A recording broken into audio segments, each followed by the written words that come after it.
This meeting started. It is 1:30 p.m. on Monday, July 10th. As a reminder, please turn off cell phones and self-mute to minimize background noise. I would like to get started off by saying Happy Disability Pride Month to everyone. This is our first hybrid meeting, and it is so great on Monday, July, to be in the same room with members and advocates of the disability community. So thank you all for joining us. Moving on to roll call, but before I would like to announce Laura Saltzman as the new standing chairperson. Laura is currently a transportation policy analyst at Access Living. We're excited to have Laura lead the committee and have her vast knowledge in transportation as part of the committee. So without further ado, I'd pass it over to Laura, but please first describe yourself and add anything you would like about yourself. Hi. So as Irma said, I'm Laura Saltzman. I'm a white woman in her early 30s. I have my brown hair up as it typically is, and I'm wearing a black and white dress today. So I'm the transportation policy person at Access Living, which is Chicago Center for Independent Living. I'm the advocacy side. I've been on this committee for a couple of years. Thank you so much. I very much appreciate being in this new role. And anyone who wants to, if you want to set up an individual meeting with me, please let me know. Send me an email. So I think without further ado, I would love to just start off the roll call. Cynthia Fosco. Here. Yes. Barbara Padilla. Here. Mary Abramson. Here. Doreen Bogus. Here. Sarah Luna. Present. Robin Jones. Present. Michael Kaiser. Documents. Item Alt F4. Alt F4. Taskbar. Windows D. Folder view with view. Documents shortcuts. 9 of 11. To move the item, use the arrow key. To edit the selected item, press F2. Michael. What happened? Is Michael Kaiser present?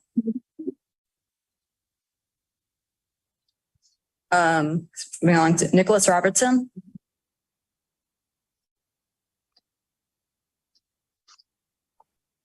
Great. So to the CTF facilitators, Irma. Hi, I'm Irma Gomez. I am a Latina millennial. I use a wheelchair. I'm the 8A manager here at CPA. Today I'm wearing a yellow shirt with my hair down. I have brown hair and glasses. Michael Connolly, I don't think Elsa Gutierrez. I wasn't sure if Michael was Zoom Oh, right. Yes. on there, but I'll give him a minute. I don't think he is. And then my name is Elsa Gutierrez. I'm the VP of Scheduling and Service Planning. I'm wearing a white jacket with a blue, white, and black print shirt. I am Latina. I have glasses, brown hair, and brown hair. So we have 7 people, which presents a quorum. So it seems that Michael Kaiser and Nicholas Robertson are both absent, as is, at least for the moment, Michael Collin, but I'm sure he'll be here later. So yes, so moving then along, it's announced. Does anyone else have announcements for today? I guess I would like to announce there will be, since I think maybe people here are disproportionately interested in this, on Friday, there will be in City Council, there will be the Pedestrian Traffic Safety Committee meeting. There will be and there will be a hearing on the Plow the Sidewalks ordinance. So looking to see if Chicago can have a pilot on municipal sidewalk snow clearance. If you would like to submit a public comment, or if you'd like to know more, please let me know. I think Irma will be throwing out my email in the Zoom, but it's L Saltzman, LSALTZMAN @accessliving.org if you'd like more information. But I thought people might be, folks might be interested about that. There's no one else Any announcements? Great. So we can move on along to the meeting minutes. So for April, so approval of April 10th, 2023 meeting minutes. I think they were sent prior to prior to members for review. Does anyone have any changes that they would like to be made to the minutes? Not, then I would ask for a motion to approve the April 10th, 2023 meeting minutes as written. I guess motion to approve the minute. All right, so Barbara has moved to approve. Can I have a second? I'll second it. Mary's seconded. So a vote for, can all vote in favor? Aye. Anyone abstain? Opposed? Minutes are approved. So then we could move to public comment. Amara, is there anyone for public comment? Yes, we had one public comment. It's coming from Ruth. The public comment states, all too often, people take multiple priority seats for unacceptable reasons like baby strollers. If a person is frail or has an impacting disability, they are definitely eligible to a priority seating, but they are eligible to one seat unless they are in a wheelchair. No one with a disability should have to be forced to stand while people with strollers, walkers, luggage, etc., are all available, take all the priority seating. In one instance, we saw one family take six seats, the row of 3 disability seats for the empty stroller, and then 2 adults and a child are also sitting in separate seats, while the elderly couple with canes were left standing because a family got on first. Another time, a parent with stroller had the gall to ask the person with a disability sitting in the priority seating area to leave so that they can have the row of priority seats and then take an additional priority seat herself. Additionally, people with foldable walkers also take an entire row or 2 sections of disability seats for their walker. They are not respectful to only take 1 disability seat and folding up their walker. We once saw the bus driver allow a dozen walking capable people onto the bus first, which filled the front of the bus, then tell the wheelchair rider to wait for the next bus because it is now suitable for a wheelchair. The bus drivers are not making any effort to ensure those priority seats are going to the people who are frail or has impacting disabilities. The disability seats should only be folded up for wheelchair users, but unfortunately, too many people treat the priority seating area as if it is their own personal storage space just because the seats fold up. How will CTA and its bus drivers ensure that the priority seating area is properly used by the elderly and people with disabilities that it was intended for? Will CTA and bus drivers make sure strollers and walkers are folded up and the disability seats are only folded up for wheelchair users? Why isn't there a public campaign to prevent this? Where are the on-bus automated announcements as a reminder? Why aren't there notices and video ads in the bus shelters and train stations where the riders are? Thank you, Ruth, for your comment. Needs no other further comments? No other further comments. So I guess next then there is, So will we hear a response to that from CTA at next meeting?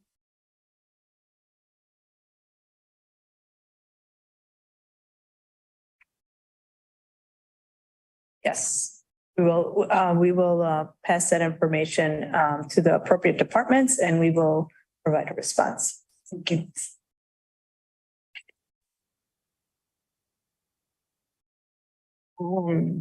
Then I guess move to the next part, which is Erin Fiorini, the Director of Infrastructure Capital Program Oversight, will present on ASAP on the All Stations Accessible Program update.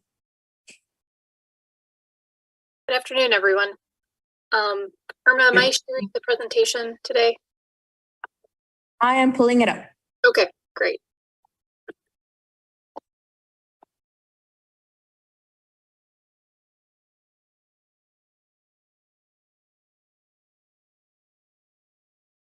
While that presentation is being pulled up, my name is Erin Fiorini. I'm the Director of Infrastructure Capital Program Oversight at CTA. I'm a white woman, brown hair, black glasses, wearing a gray shirt today. I am actually filling in for Steve Masheri, who's the Vice President of Capital Construction, who you normally hear this update from. But I also oversee the planning and development of our ASAP program right now at CTA. And Steve builds what comes out of implementation for the program. So next slide. So first slide here is just to show an ASAP station overview of the projects that we have funded. This one's showing actually 9 stations fully funded, but since this graphic was actually updated, we actually have 14 stations that are funded.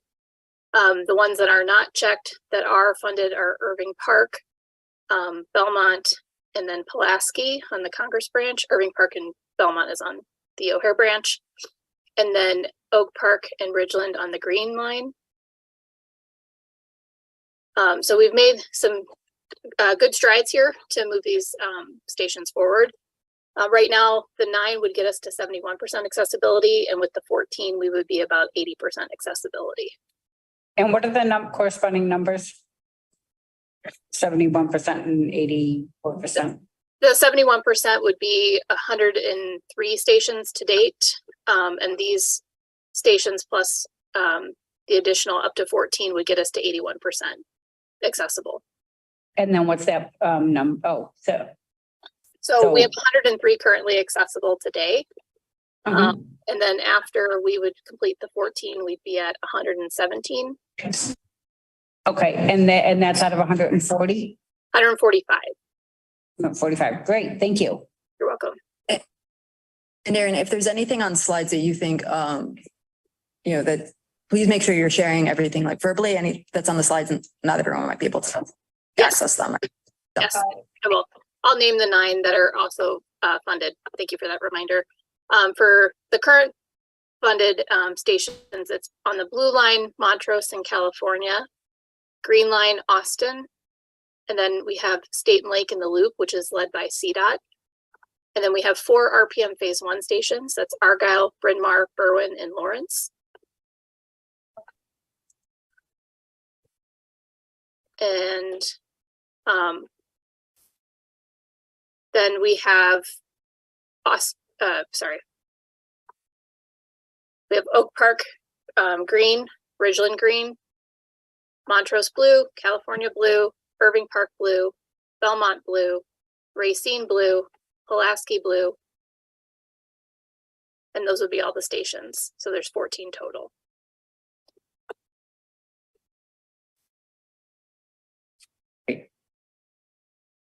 Next slide. And what's the targeted end date for those? I will get to some of them here on these next slides. So you'll see them. And then I'll give you an update of the ones that are a little bit later out. I'll call those out as well separately.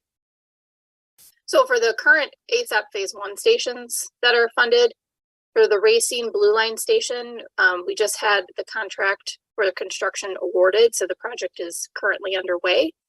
The projected construction timeline is Q2 2023 to Q4 2025.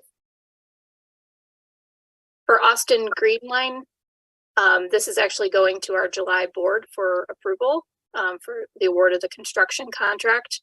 That projected construction is Q3 2023 to Q4 2024. Then we go to California Station Blue Line. It's under 60% design review currently. And the projected construction for that project is Q3 2024 through Q3 2025.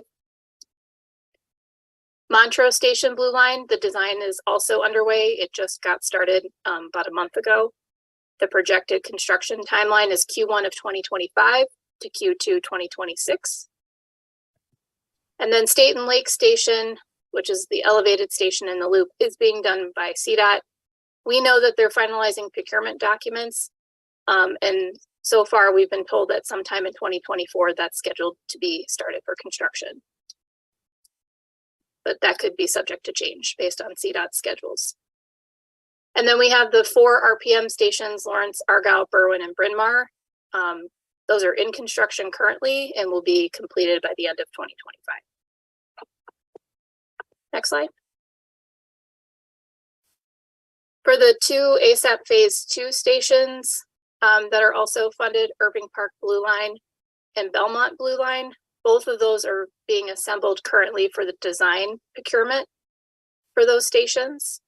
And then the projected construction timeline of both of them, it's the same because they will be packaged together, is Q2 2026 through Q4 2028.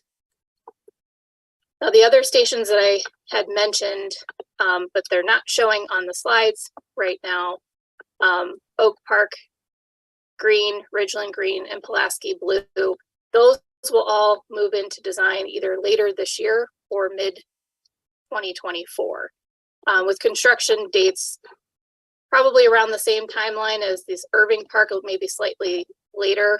Those are still to be determined. And at the next ASAP meeting, once we kind of move forward on that, we'll be able to give you a little bit better of a timeline on those stations. Next slide. So the stations that are ready for construction, we have Forest Park Blue Line Racing Station. That station will provide for a fully ADA compliant entrance. There'll be a new elevator at Racine entrance. This was awarded at our February board, and it's anticipated to open in Q3 2024. There is a picture of what the station looks like on the top left of the presentation, and it's a large station house there with upgrades for the whole station house and along the canopy, or the platform and canopy. Then the next station is Lake Green Austin.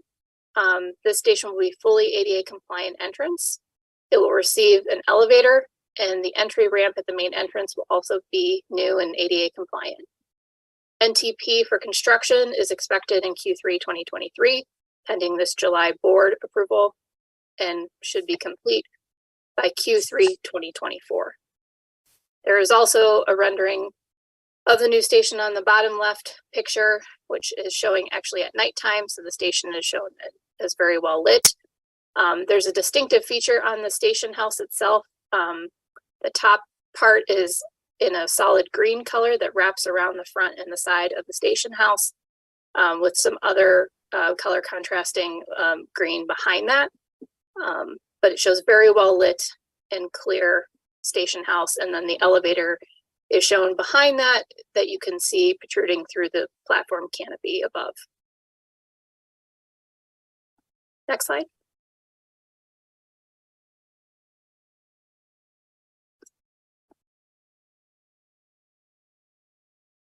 The next stations that are coming up, State and Lake, again, this is a CDOT funded and construction led station.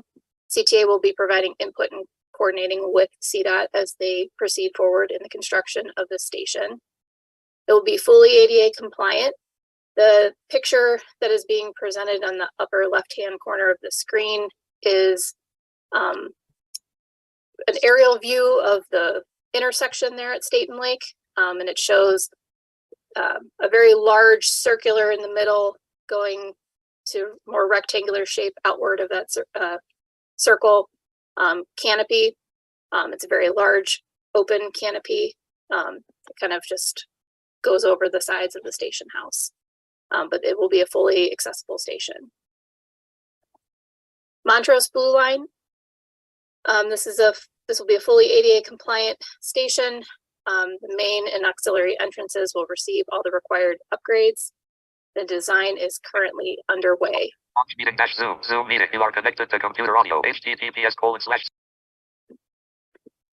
The picture in the bottom left-hand corner of the screen shows the two elevators that will be installed on the station house on either side of the road there at Montrose. Next slide.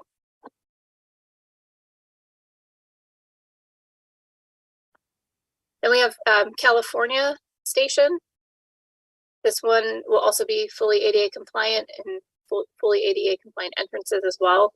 The station will be keeping all its historic aspects of the station intact And we're working very closely with the State Historic Preservation Office to make sure we maintain that compliance.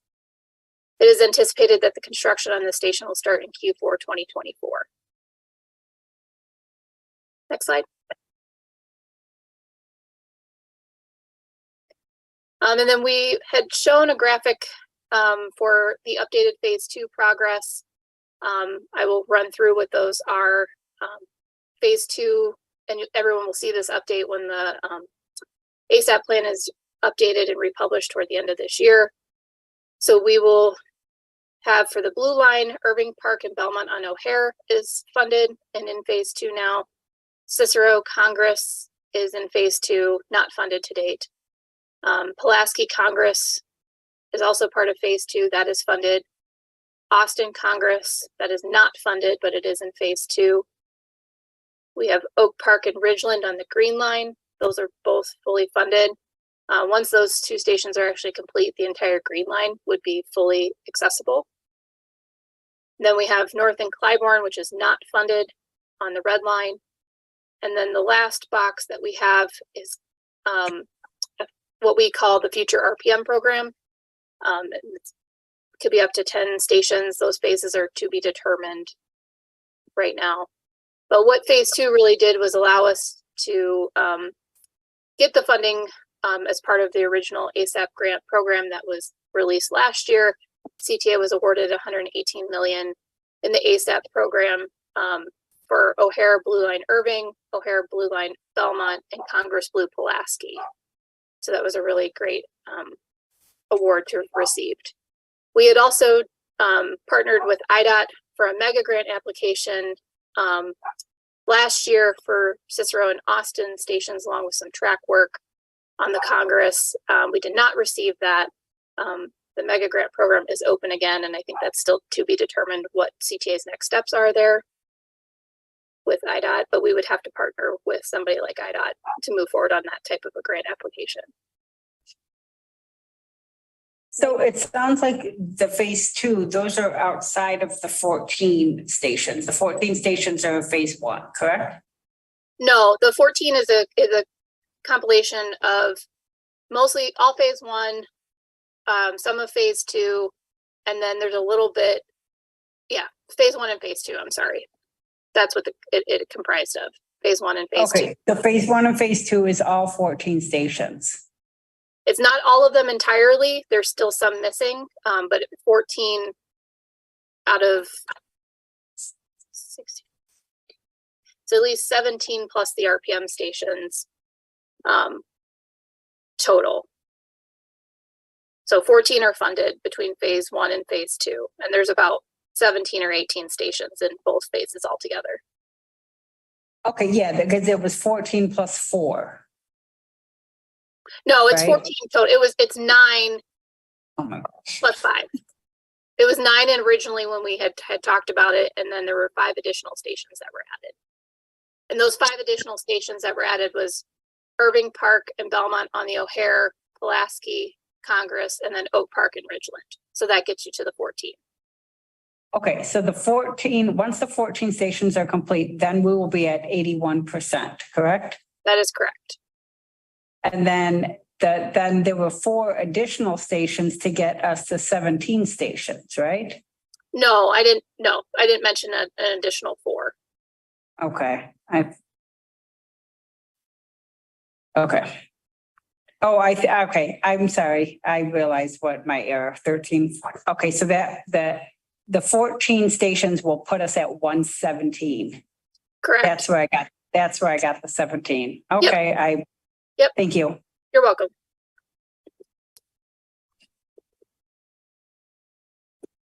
And I believe that completes all the slides, but I will take any questions that anyone may have.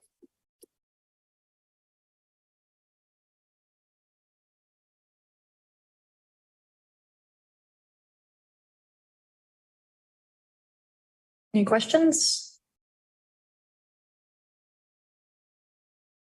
Then, thank you. Thank you. I think it's just a. Yeah. Thank you for your presentation, Yes, thank you. Erin. Thank you. Then we'll move next to Jeff Olson, Director of Community Relations, who's presenting on RPM, the Purple Modernization Project. Hey, good afternoon, everyone. I'd like to begin by just introducing myself. I'm Jeff Wilson. I'm the Director of Government Community Relations at PA. I'm on the Red Purple Modernization Project.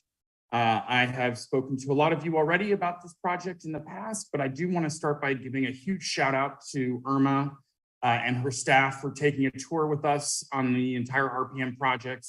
We had a really great day, and it was really fun being able to showcase some of the highlights that we're about to embark on with our transition between stage A, which we've been in, and into stage B, which will be taking place at the end of this month. And in stage B, we're going to be focusing on the actual improvements to the station. We're doing the actual station construction, as well as we're switching from the eastbound track to the westbound demolition and construction of track and installing the signal system. So that's really exciting. We've just reached a huge milestone on the project. And as the board knows, this project will make the stations Lawrence, Argyle, Berwyn, Bryn Mawr 100% ADA accessible with elevators and escalators, improved braille signage, visual and audio wayfinding, improved lighting in and around the station house, firmer, more defined surfaces, improved weather condition protection for customers on sidewalks and platforms. So we're very excited to be in this new phase of the project. We encourage everybody that's on the board to reach out, schedule a tour. I think Irma can contest to what a great job we do when we bring people out on the system and highlight everything that we're doing. We've got to basically the end of 2025. So get your tour dates in before the station's complete so you can see how this thing is coming together. I appreciate everyone on the board, and if you have any questions or concerns about RPM, please feel free to reach out. Question during MOPD. Hey, Mary. Sorry? I said hello. Oh, hello. Okay, so those 4 stations, right now, they're considered partially accessible, correct? Partially accessible would be the right way to put it, I believe. Yeah, they're under construction. So we have 2 stations that are open to the public, and that is Argyle and Bryn Mawr. Lawrence Station and Berwyn Station are close to the end of the project because we just didn't have the space to do the construction to build those new stations at that location. Right. Bryn Mawr and Argyle afforded us that the real estate in order to maintain that station, those 2 stations being open. But they are partially accessible. There's no elevator and there's no escalator. Okay, so with and these 4 stations are included in the 145 stations, correct? That is correct. And are they included in the 117? Or well, once these 4 stations are made fully accessible, will the number go higher than 117? No, those are included in the 117, the 4 RPM stations. Got it. Thanks. Okay, any other questions? Anyone Zoom? No. Thank you, Jeff, for your presentation. Thank you, Laura. Welcome aboard. Next we to Paul Murray, the ridership manager, who's presenting on ridership updates. I think there's a PowerPoint with that.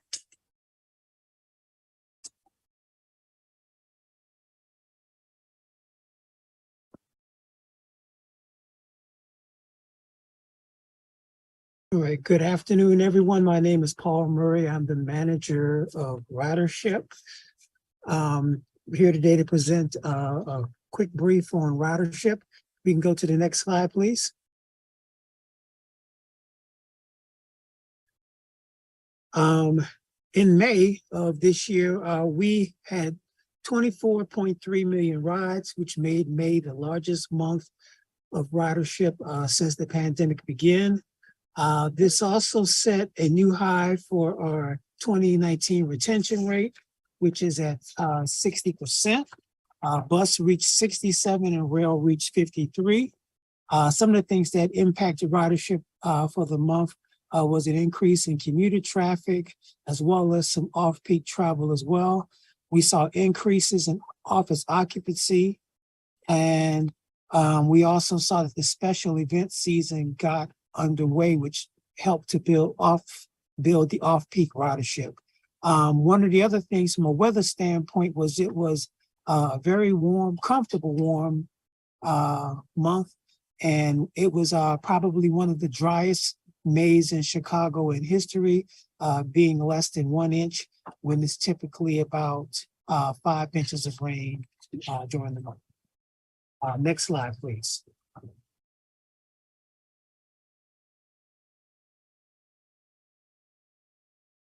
Here we'll talk a little bit about the weekly ridership ending June 24th of 23. One of the things we want to talk about was the ridership for the week ending June 10th. And that was our biggest week of the pandemic, where we had 5.65 million rides. And that week benefited from Taylor Swift, the Blues Fest, as well as the Dead and Company in concert. There was also a Chicago Fire game, concerts at Northerly Island and United Center, as well as Navy Pier fireworks. And we had a great week, despite the fact that that was the last week of school for CPS.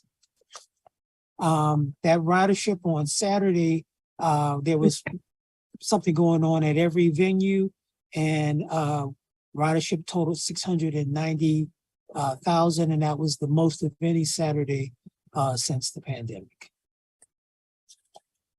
Next slide, please. Talking a little bit about active CTA customers. With all of the special events going on, and most of the students still being in school, helped to lift our number of cards over 1 million during the previous 4-week period, which is about 92% of the customers we had during the same time in 2019. This 92% retention rate was the first time we passed that 90% threshold since COVID. And it just shows that we're serving the same number of people we did pre-pandemic, but they're just taking fewer rides.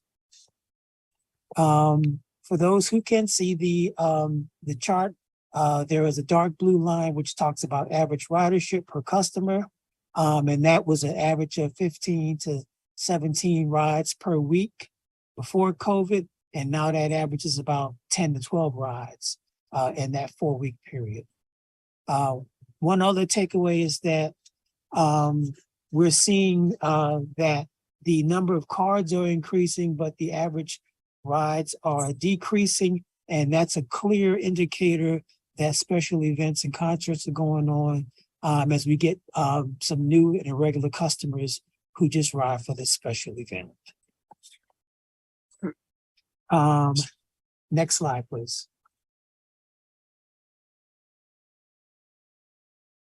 And clearly, special events and concerts are a major ridership story right now.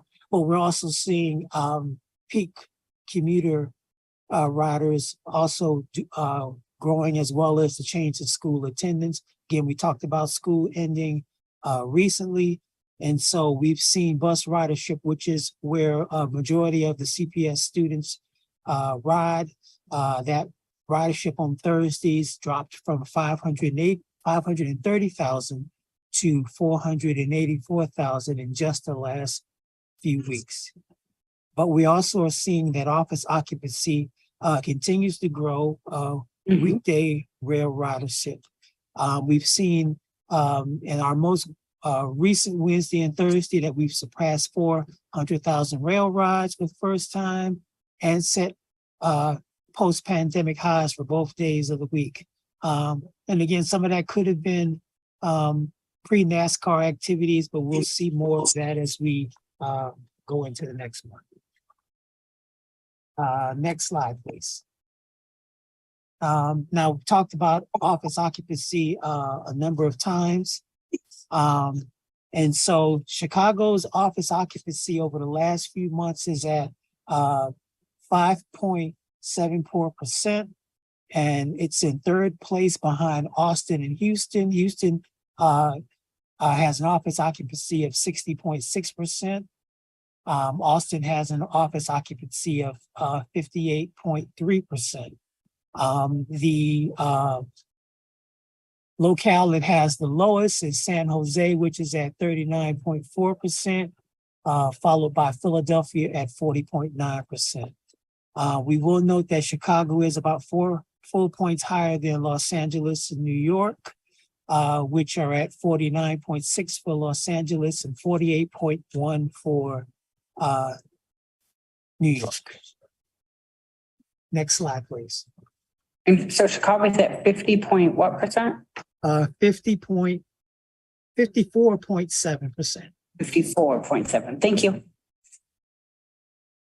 Okay. So now I want to talk a little bit about system-wide ADA related rides. And so this, breakout discussion, we want to talk about a free circuit breaker disabled, reduced disabled, and reduced paratransit rides. All 3 fare products saw seasonal declines. For those who can see the presentation where we show the dip, which is mostly over the winter, but those rides have returned back to seasonal numbers in May. From a free circuit breaker disabled standpoint, ridership decreased by 34% or 3% from May of last year to May of this year. There were a little over 1 million rides during May, making up about 5% of all system rides for the month. Reduced disabled also fell year over year from 34,000 rides last May to 30,000 rides this year, for a drop of 4,000 rides or 12%. Reduced paratransit saw an increase year over year, moving from 42,000 rides last year to 45,000 rides this year, for an increase of 3%, 3,000 or 8%. What do you mean reduced paratransit? Well, there are reduced paratransit refers to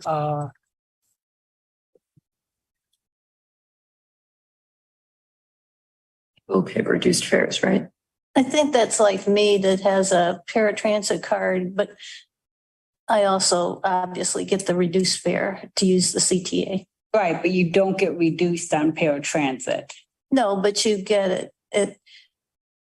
If you have a reduced fare, if you use privilege, you can also have a paratransit card if you qualify.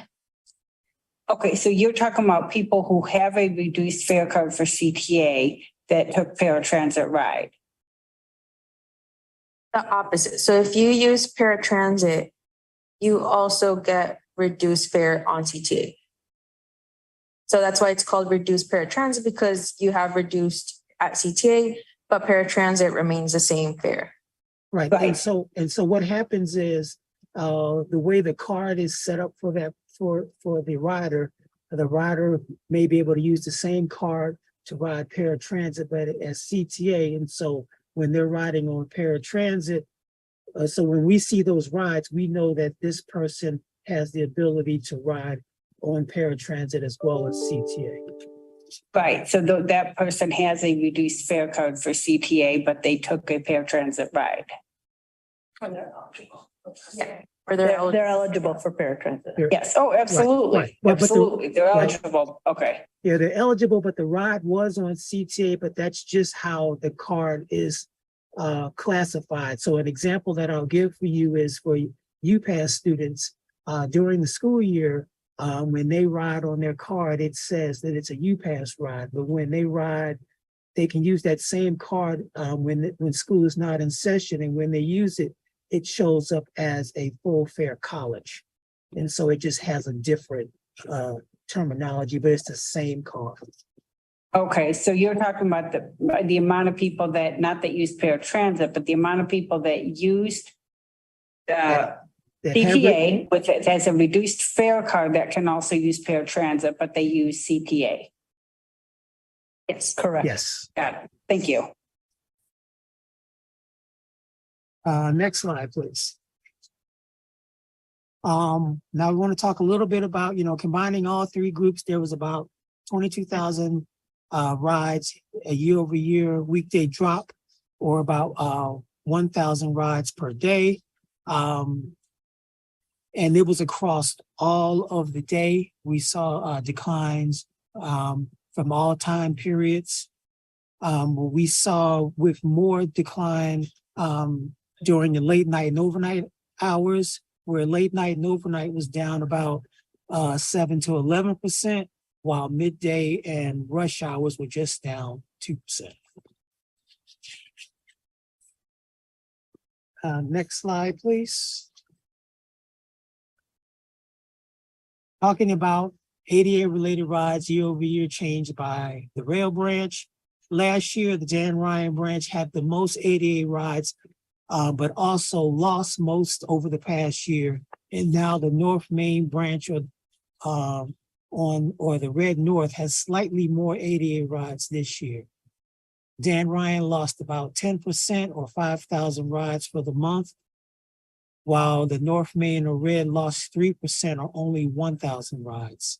Forest Park is also notable for losing the next largest number of rides, which is about 3,000, but it had the largest percentage, down 15%.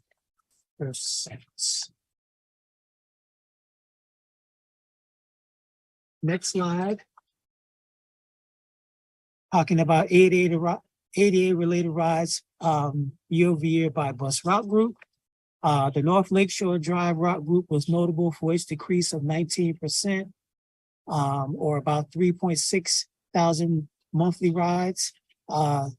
This included losses of over 15% on the 134, the 135, 146, 147, and 148. The loop-only routes picked up 30%, mostly due to the extension of the 157 bus route. And where there were several other bus routes that did show some year-over-year gains, driven by increases of gains of greater than 20%, including the 65 Grand, the 70 Division, the number 18, the 108 Halsted, and the 97 Skokie. This concludes my presentation. Are there questions? A couple questions, but does anyone else have any questions first? So I was wondering if there's, and I guess this can get into a bit of with Lucy and talk to, like ever piece either at the quarter or at the end of the year that gets into if there's big theory when there's the most significant drops or increases, or why. So for instance, why like CTA saw a decrease in ride, like what is it, 3,000 or 4,000 rides, well, and then Pace saw an increase in at that same period, like 3,000 rides, or if you're not sure, if it's just not sure of the question that you're asking. I guess if there's ever a specific wording of like this is probably why this happened, or if like or if you are aware, or if it's just kind of the data points. Or if there is when there have been like the larger percentage drops, or why that's the case. Okay, so what you're asking is, what's the commentary, or what do we point to as the reason for that decline in the ridership on those routes? Mm-hmm. I don't have that prepared for you at this point. We can take a look and see what we can determine as some of those reasons. And again, it may be, we look at stuff, when we looked at the one for the North Lakeshore Drive, we talked about all those routes that were declining, that could be related to the resurfacing that was going on, project that was going on. So there were less routes going, and so you would see less ridership on those particular routes. we talked about, I think I talked about the Forest Park branch losing a large number of rides. That could be related to the end of school, or that could have been related to, as we're starting to announce some of the shuttles that are going to be occurring on the Forest Park branch, that riders may already be beginning to make alternatives in order to make sure that they can continue to get to their destinations in a timely manner. Thanks. And I couldn't see the total end date, but was there any noticeable change in reduced or ADA ridership for the buses that were most affected by the NASCAR race that had the detours? I do not have anything on that right now, but we will get that to you. Thank you so much. Are there any other questions? Thank you so much for your presentation. All right, Really you're appreciate welcome. Next we have Thomas McCone, Chief Administrative Officer, presenting on CTA Human Resources Hiring Efforts. Yeah, hi, and good afternoon to the ADA Advisory Committee. So I'm Tom McCone, white male, 40s, glasses, blonde hair, and what I wanted to do is present to the Advisory Committee and request of the committee and of others about our ADA recruitment efforts. I am going to actually turn it over to our expert in this area, who is Leticia Nieto, who is our Director of Recruiting. But I also obviously want to hear the discussion and some of the other ways in which we can be further advancing these efforts as well. And so I look forward to the discussion. Take it away, Leticia. Thank you, Tom. Good afternoon, everybody. My name is Leticia Nieto. My pronouns are she, her, Latina woman with long brown hair, red glasses, and today I am wearing an orange and blue dress.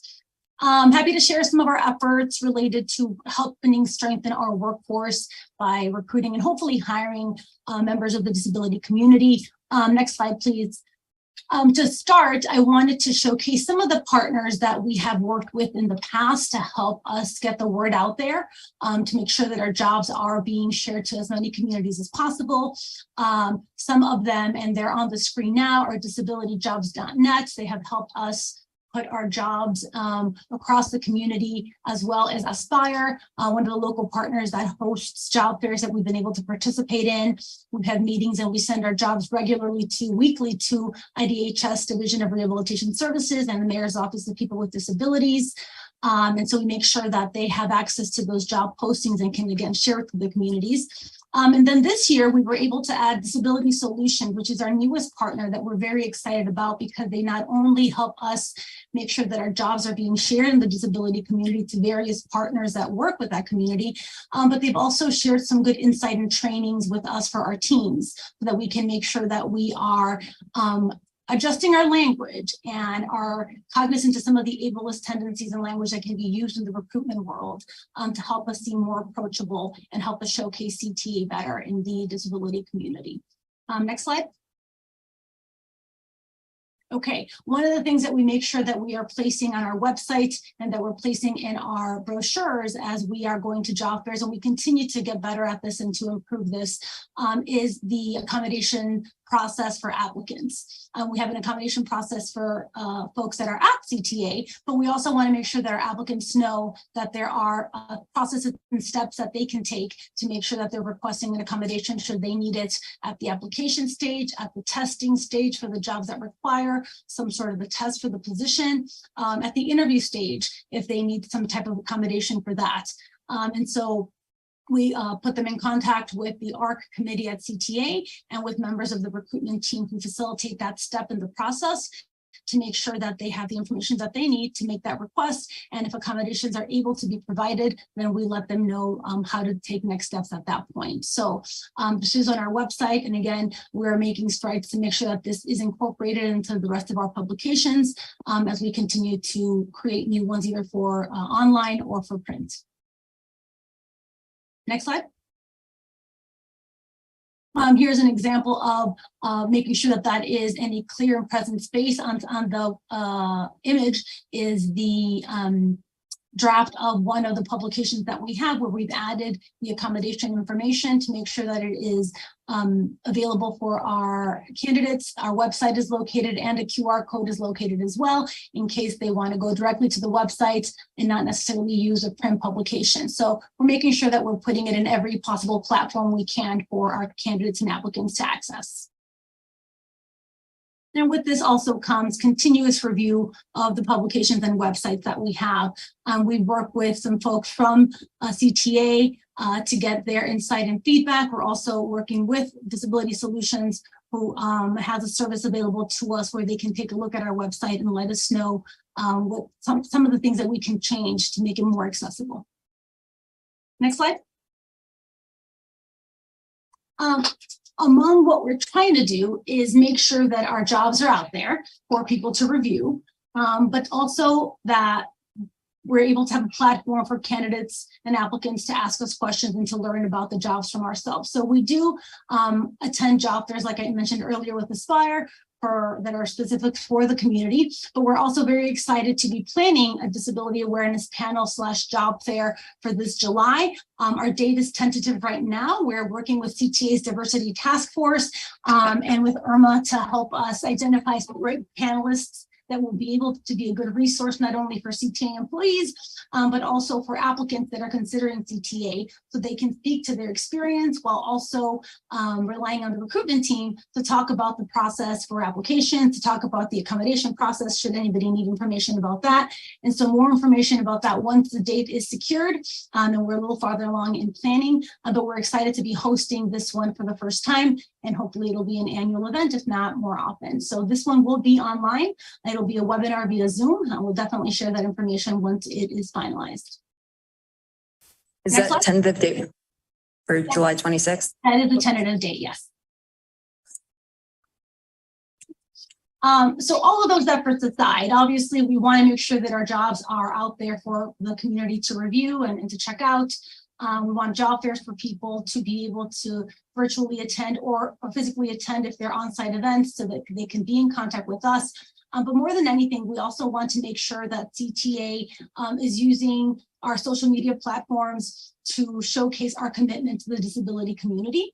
And that's something that we really ramped up this year in partnership with our communications team to make sure that, and you'll see a lot of these posts that are going to be shown on the screen right now, sprinkled throughout our social media platforms this month, but definitely something that we want to continue on throughout the year, not only during this important month, so that members of the disability community who may have reviewed our jobs in the past and have not yet applied will see CTA's commitment to the efforts that we have in this community towards accessibility, towards the application process, and towards welcoming members of the ADA community to CTA as potential employees. And so these posts started this month. We're putting them on all of our social media platforms, Facebook, LinkedIn, Twitter, and Instagram, but we're also distributing them internally to our current employees.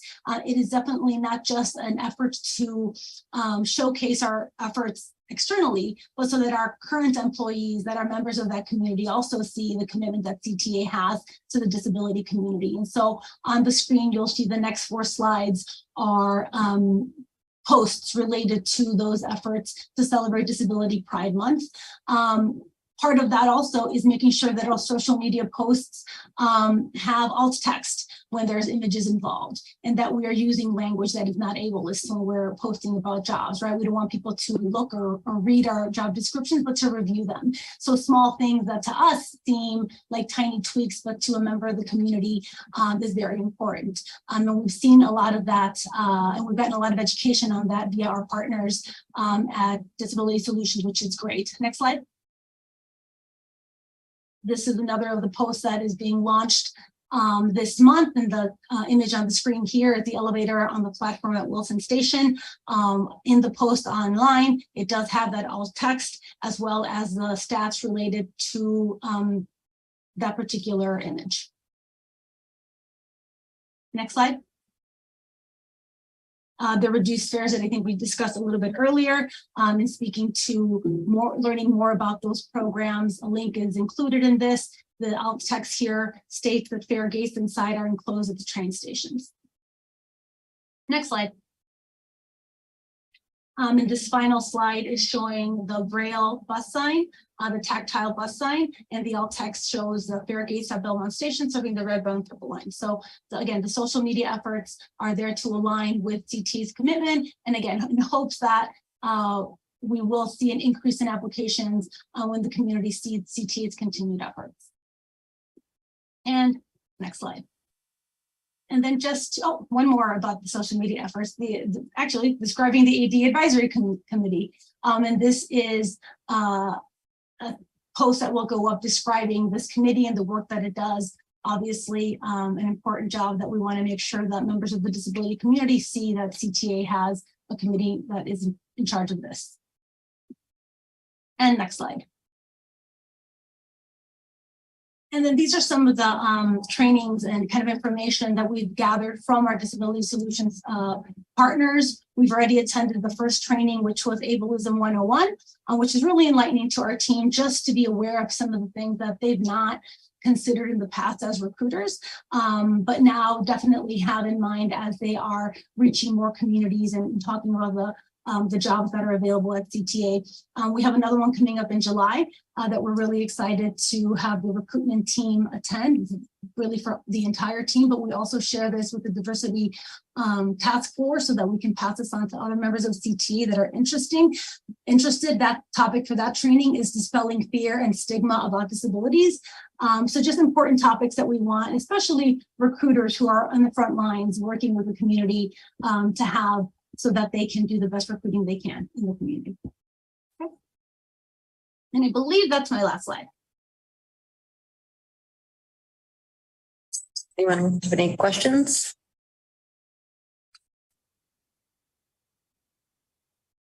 So have you noticed any effects from the efforts you already had? There was that June event, right? What we've seen so far is that we're starting to benchmark more. This is definitely one of the communities where we've had a difficult time benchmarking because it's self-reported information that we don't necessarily have access to at the application stage. But with Disability Solutions and the metrics that they're able to provide us, we're able to see how many people those jobs reached, how many of them clicked on the link to get to our site to potentially apply for that position, and we get to track that month by month. So that will help us at least benchmark the reach that we're getting with these positions.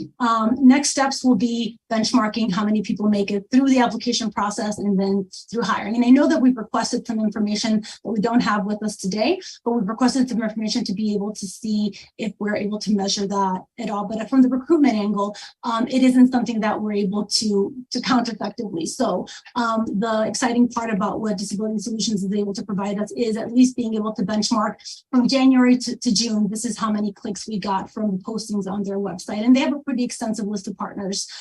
So being able to benchmark against that.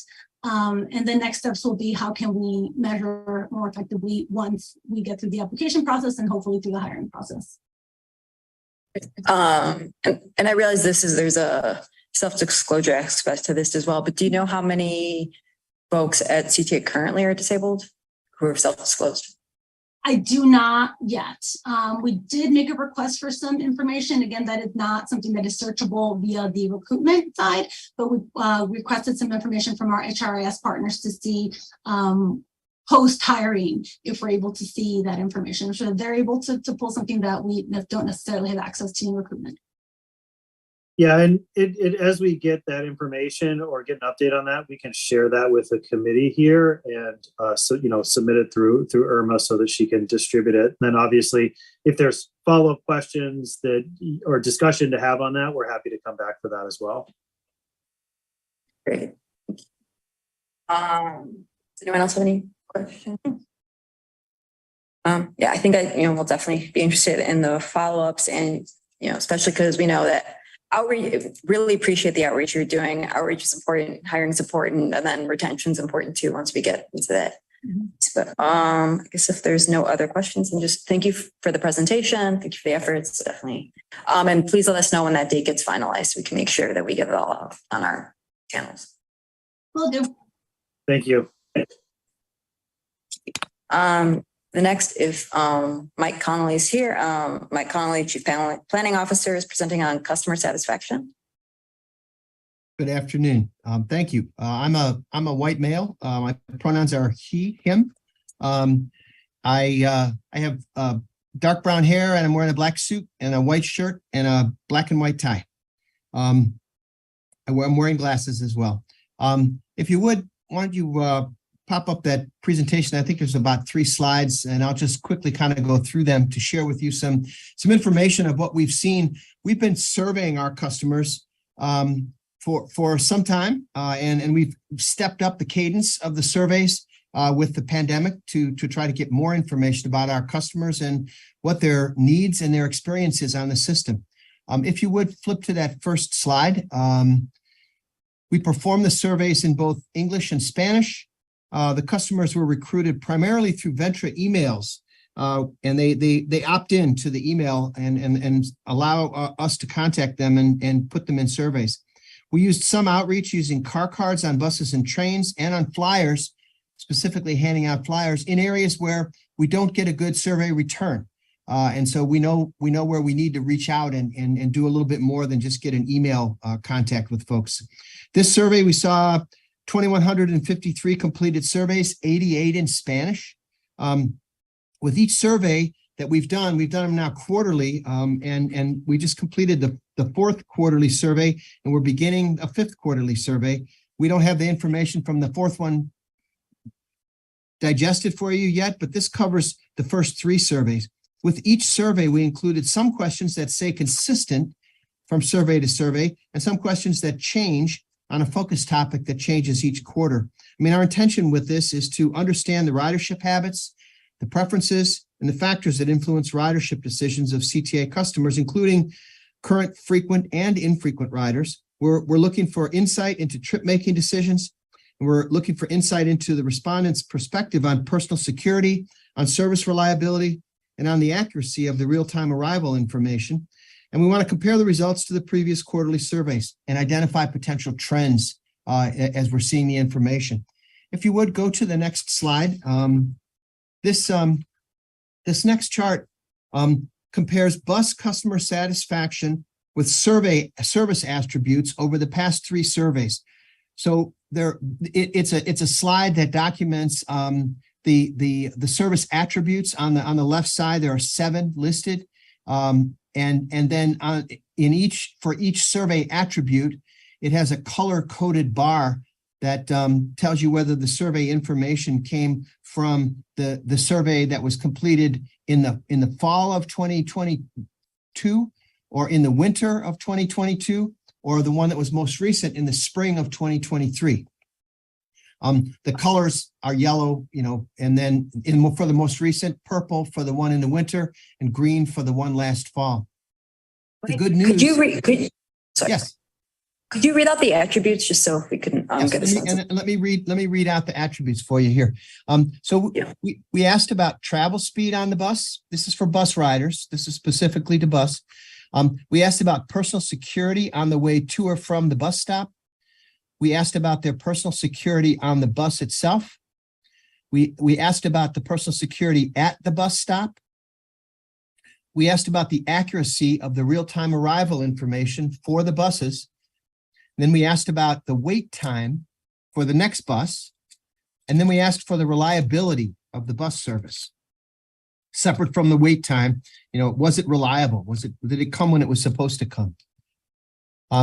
And so the good news is that the changes that we've made with Meeting the Moment have increased satisfaction on all of these bus service attributes from last fall through winter and into spring here. On each attribute, the bus customers are more satisfied this quarter than they were last fall. While satisfaction on all of the attributes improved, the 3 attributes with the lowest satisfaction ratings are also where the satisfaction has increased the most from last fall to the first quarter of this year. All 3 showed substantial improvement. Scores for accuracy of the bus tracker information, which is 3rd from the bottom on the chart, increased by 10% from 45% to 55%. Satisfaction with the reliability of bus service, that's the bottom cluster in this graphic, increased by 13% And satisfaction with wait time for the next bus, which is second from the bottom, increased by 9%. And so, I'm sorry, I've got those two confused. The wait time for the next bus increased 13%. The reliability of bus service increased 9%. Sorry. And those are the areas that we've been working on. We've actually made some changes, and you'll hear some information about meeting the moment in the next presentation here. But we've made some changes to our bus tracker system to make it more accurate and easier, I believe, to use than it was. But to give better, accurate predictions for what's going on. But for the wait time for the next bus and the reliability of the bus service, those are attributes that have come about through our optimization efforts to match the schedules that we write for the buses to the manpower levels that we have.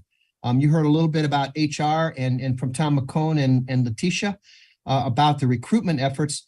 We're not only recruiting among disabled persons, but we're recruiting among everybody in the city here and everybody in the region. And we're trying to add more bus operators and more train operators to our system to help us improve the accuracy and change the wait time and make the wait time for the next bus shorter than it is currently. If you would, you might go to the next slide on there, Irma, if you want to flip that over. This is the same type of a graph, but it is for the train attributes. So it's for rail riders. And we asked them about travel speed on the train, accuracy of the real-time information, personal security on the way to and from the train station, reliability of the train service itself, wait time for the next train, personal security at the train station itself, and personal security on the train when they're riding on the train.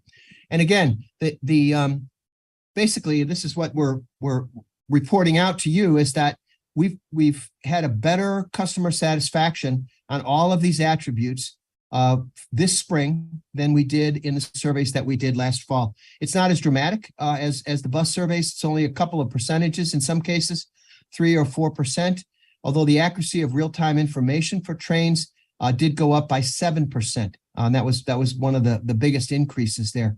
And again, people are perceiving that the train service is more reliable, and they're perceiving that personal security on the train, in the train station, is actually getting better than what it was last fall. And those are positive signs in terms of what we're seeing. If you don't mind, go on to the next slide there. This is a set of bar graphs that compares, we're asking the question, and we ask them to agree or disagree. Trains arrive when I expect them to, or buses arrive when I expect them to. And we ask the question for those who ride on weekends and for those who ride on weekdays. And again, the respondents for the survey were more likely to agree that the services arrive when they expect it at a higher rate compared to what we heard in the fourth quarter of 2022. So we're having an effect, and it's certainly something that people are noticing and responded to our survey in that way, in a positive way. Why don't you go ahead to the next slide there? And this is a graph that lays out to share some information with you about what would encourage more frequent CTA use, because ridership is something that we're very interested in. So we asked folks what would increase or encourage your use on CTA? What would make you come to CTA more? And we asked them a number of factors, and then we asked them to rank those factors so that we could decide, and tally which were more important to our customers. And here we asked if service came more frequently during weekdays, if real-time information was more accurate, if buses were faster and more reliable, if bus service came more frequently during the weekends, if there was better security on board the system, if the trains were faster and more reliable, if real-time information was more accurate for the trains, if there was better security at stations and stops. And so, I want to make sure you understand this is for bus and trains. So we got some different answers for bus and trains, but many of them but for the stops or the stations, it was the same. If the vehicles were cleaner, again, we combined bus and rail into there. And if the fares were lower or more affordable, or we asked them if the payment system for CTA, Metra, and PACE was more integrated to make the transfers more seamless. And I read those off of this chart. They're in declining order. And so the items that people ranked the lowest were affordable fares, integrated fares with Metra and PACE, cleaner stations, and then better security and real-time information on trains. At the very top for all of the respondents was more frequent service during the weekdays, and if the real-time information for buses was more accurate, and if the buses were faster and more reliable. This chart divides out and shows the answers for frequent riders and infrequent riders. And we saw a big difference between the two groups. The frequent riders were the same as all riders. 1, 2, and 3 were more frequent service during the weekdays, more accurate bus information, and if buses were faster and more reliable. For the infrequent riders, they were looking for better security on board. And if they were looking also for better security at bus stops and stations, and they were looking for better real-time arrival for information for buses. And so it was in a different order. And that's not something that is surprising to us. It's reflected in other aspects of what we were doing with our survey work in looking at both frequent and infrequent riders. The frequent riders are more satisfied with the security and safety on the system. The infrequent riders who are on the system much less are very much concerned more about their personal safety. They've obviously they read about it more than they probably experience it because they're not using the system frequently. So they're only occasionally on the system there. Infrequent riders are those who ride only once or twice a month for us, whereas frequent riders are riding once or twice a week. And so that makes a big difference. The frequent riders are much more numerous than our infrequent riders. And you could tell some of that from the information that Paul shared about the Ventra cards and the use of those Ventra cards. Frequent riders are using the system all the time, and their cards are getting tapped rapidly and significantly. The infrequent riders are only on maybe, as I say, once or twice a month. So I think, is that the end or is there one more slide on here, Irma? That's the end? Okay, thank you. Does anyone, I have a couple questions. Does anyone have any questions? So one thing I was wondering is, did you and forgive me if I missed this. Did they ask about accessibility, like in terms of if that would increase ridership, or if you consider asking about that as a question? Or, it can be worded however, but if say, there were more accessible stations, or if that's keeping someone from riding. I don't know that was something that we asked, but could we add it? Yes, it's certainly something that we could. It's a good suggestion. And then I was just wondering, I think with surveys, the issue is always selection bias and who chooses to fill them out. If in addition to considering that, or if there is a comparison in terms of how representative to some extent you felt that the survey's respondents were to the overall population of frequent and infrequent riders. And I totally understand this is a very difficult part about surveys, but if that was kind of factored in when thinking about analyzing it. It was definitely factored in. And as I mentioned at the very beginning there, one of the things that we found, because we're working off of the Ventra email database. And so it's Ventra riders who registered their cards. And it's an area that we found, particularly in low income and minority parts of the city, we have fewer Ventra riders. We have some who are unregistered. And that's where we made the extra reach out to make sure we got enough surveys so that it was representative of all of the city. Because if we just went with the emails, it would be a very young, very white, very affluent crowd. And we made sure that we didn't get that response because we reached out then directly to people in areas that weren't affluent and white. And that it makes a difference geographically across the city. So we're careful about it. Could we be more careful? I'm sure that there's some survey bias in there, but I'm pretty confident we've got a pretty good professional group working on this. And they know how to deal with that survey bias, and they've worked here in the city long enough to know where to tweak it and where to reach out additionally. Okay. That's great. It's good to know. Any questions? Thank you for your presentation and for. Thanks for listening. Thank you. Then finally we have Lucian Piores, sorry. Hey, no worries. Presenting on customer experience, the customer experience innovation project manager, presenting on documenting CTA's customer journey. If you could tell me how to pronounce your name, just so I don't make that mistake in the future. Yeah, So sure. sorry. Hey, I'm Lucian, and my last name is Liz Lepjorts. Awesome. Hey, everyone. I am a young Latinx male. My pronouns are he and him. I have a beard, wearing glasses, wearing a white dress shirt with a dark tie. So brief overview of what we're going to be seeing today. I'll talk a little bit about a background of this project and my work that I'm doing.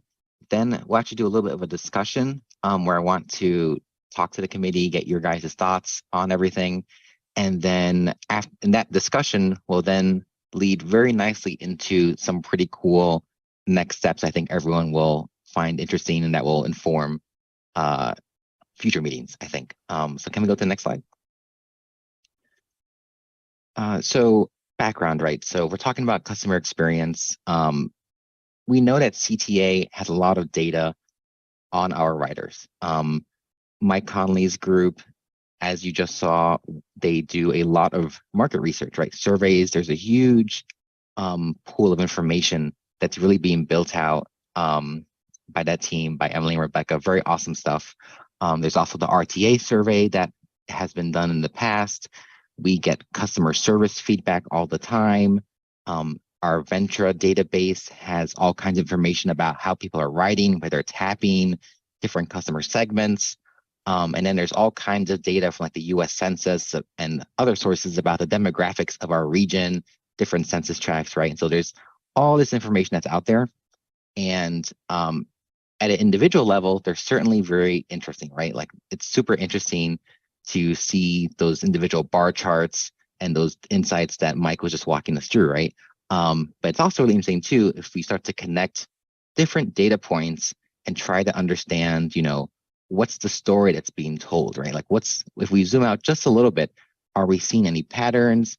And what is that telling us about the way people in Chicago relate to CTA, how to use transit, and what their experiences are?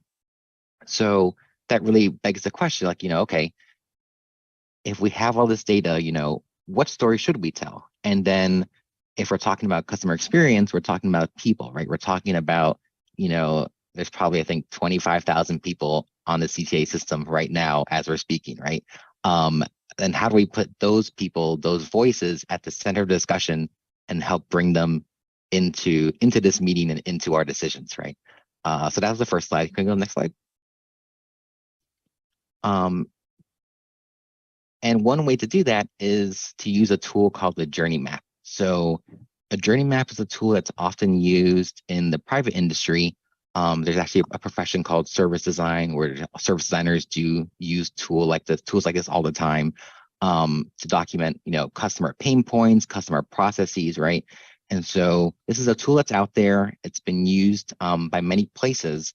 And the real benefit of a journey map is that it helps make great decisions easier to make, and it makes those great decisions obvious. So a journey map really depends on two super important things. We need to identify first the right customer stages, so the right moments in time. And we also need to identify the right segments, so the right groups of people. So a journey map has functionally moments in time and then groups of people and how they relate to those moments in time. Can we go to the next slide?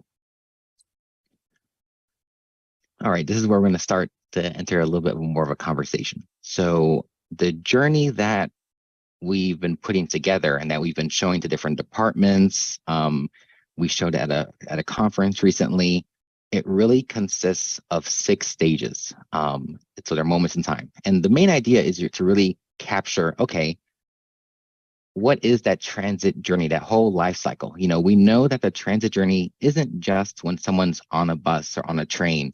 there are many other things that go into and influence someone's transit experience, and many things also outside of CTA's direct control. So the first moment in our journey is choose my transportation. That's number one. The second one is plan a specific CTA trip. Number three is access a facility and wait for a vehicle. Number four is ride. Number five is transfer to another service. And number six is disembark and return. So from 1 to 6, we're going from, hey, this is when I'm even considering transit. You know, I'm thinking about my trip. Should I drive? Should I take the bus? Should I take the train? Should I walk? Then we're transitioning to, okay, what tools do I use to plan my trip? Do I use Google Maps? Do I just know? Do I show up to a stop? What's it like accessing that stop? What's it like when I'm on the vehicle? What's it like to do a transfer? And then at the end of the journey, you know, have I had an experience that makes me want to return and use CTA in the future? So for the next couple of minutes, I thought it'd be pretty interesting to maybe open the floor up and ask the committee, you know, if there was one moment in this journey from steps 1 to 6, from the moment you're choosing CTA all the way until you're leaving CTA and thinking about doing it again, is there a moment that is really, it really has a lot of friction? Or is there something that really makes CTA a difficult option to choose, or makes it hard for someone to live independently, you know, to the best that they can, right? So I'll open the floor up. Curious to hear your thoughts. I'll be writing them down, and then we'll actually, this discussion will inform the next couple of slides. But yeah, I'll open up to the room. Does anyone want to volunteer? I don't know if this is exactly what you're looking for, but I can volunteer a positive experience I had recently, if that makes Okay, cool. sense. Yeah, totally. Let's do it. Okay, I work in the South Loop, kind of just north of Roosevelt, if you will, you know, on Wabash. And my dentist that I've been going to for, you know, over 30 years, from when I first moved to the city, is up on Clark between Diversey and Fullerton. So my husband dropped me off at the dentist in the morning just because he was driving to work. He dropped me off, and then I was going to figure out how to get from the dentist to my office, whether that be CTA or a taxi or Uber, you know, whatever. Once I got to the dentist, I realized I was without my cell phone. So that immediately eliminated an Uber or anything from my choices. And I remembered that I survived very easily without a cell phone for many, many years. Anyway, after my dentist appointment, I went across the street, a bus stop right there, a couple different bus stops, you know, the 22 and the 36. I quickly thought through in my head, remembering the routes, and either route would work to get, you know, fairly close to where I needed to go with, you know, possibly a transfer or walking. And luckily I got on the bus. I used my Ventra card and sat down, and with one thing that I thought was interesting, because I was using my card, I was noticing everybody was tapping their phone. So I was like, oh, I'm so happy that I have a card, not that I'm not relying on my phone.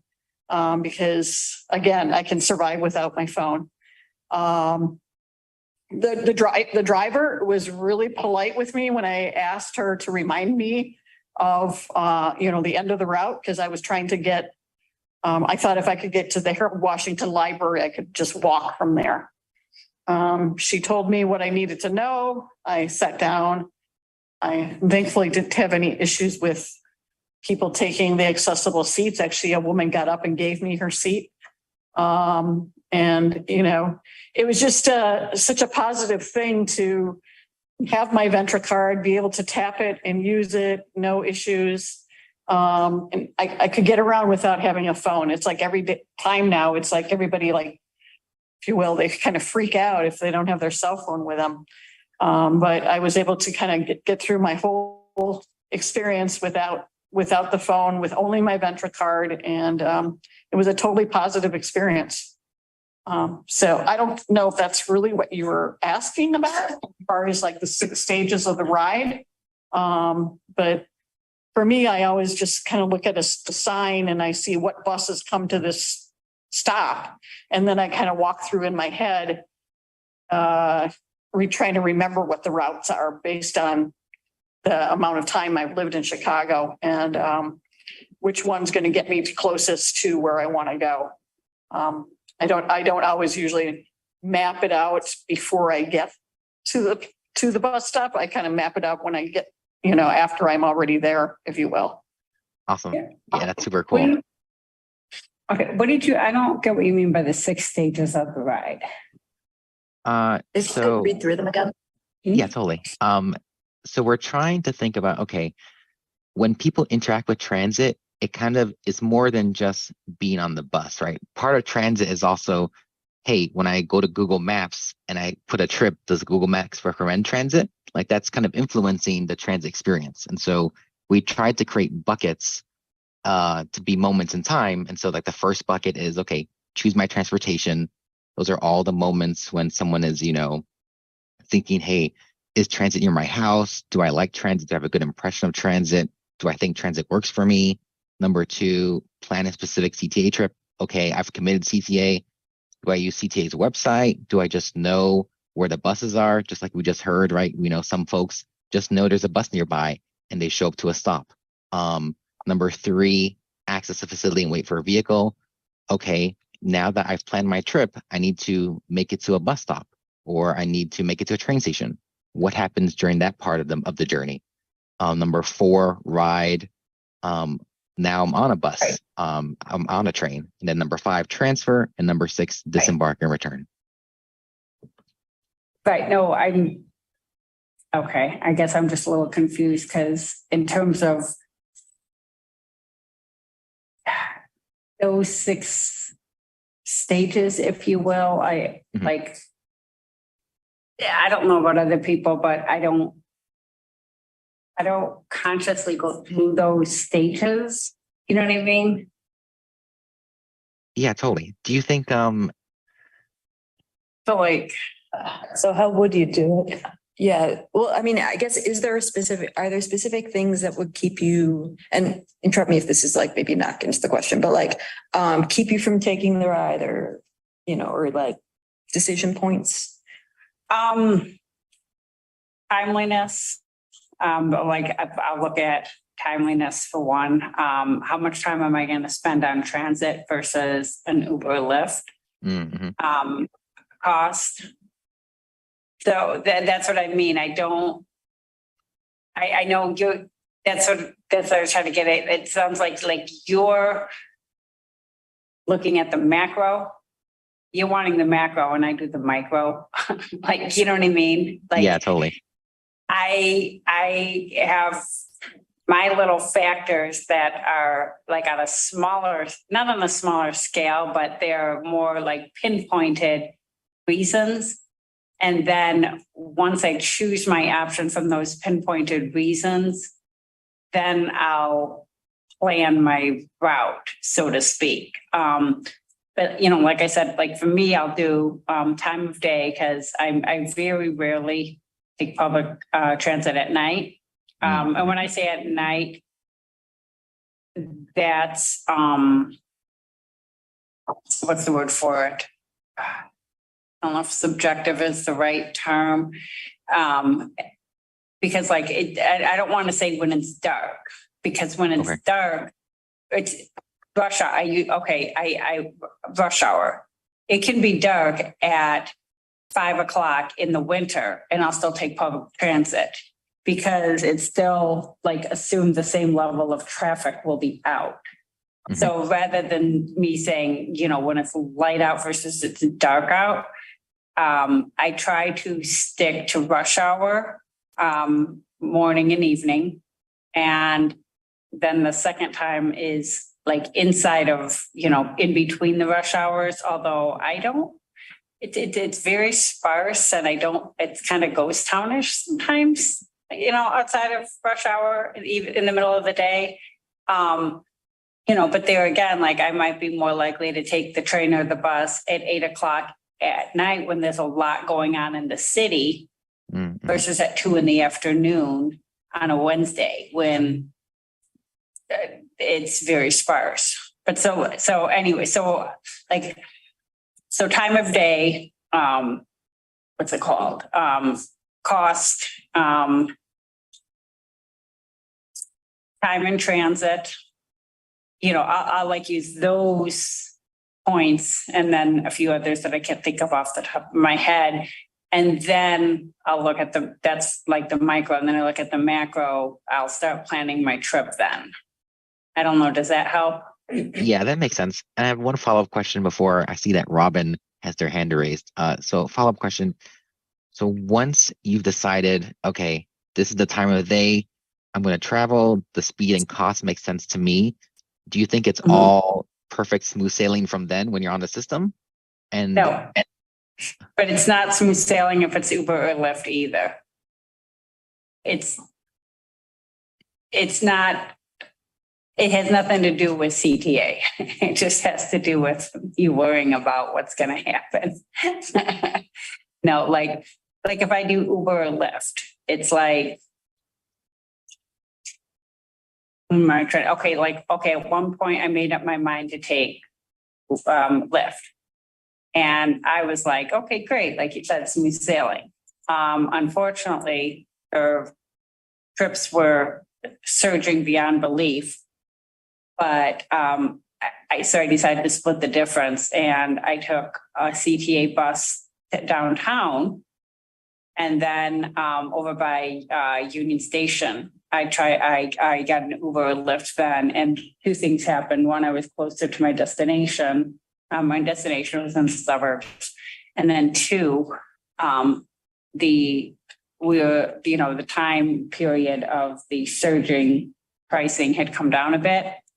And then I think, of course, being closer to the highway, being right by Union Station factored into it too. So, but when you say smooth sailing, are you referring to CTA and my comfort level with CTA? yeah, I mean, like for me personally, like I'll give an example for me personally. Like when I'm using CTA, oftentimes for me personally, I have a lot of difficulty when I transfer in the loop during the PM rush hour because the traffic makes the predictions all wonky. And so for and a lot of my journeys, that's the biggest, most difficult part for me, which is, okay, how do I pick the right bus to go home, knowing that traffic is messing up all these predictions? So I don't know if there's anything else that stands out to you in a similar way. Kind of think. I do want to remind everyone that there's two, Sara Luna and Robin, that are also raising their hands. Okay, go. You can jump in. Sure. Robin?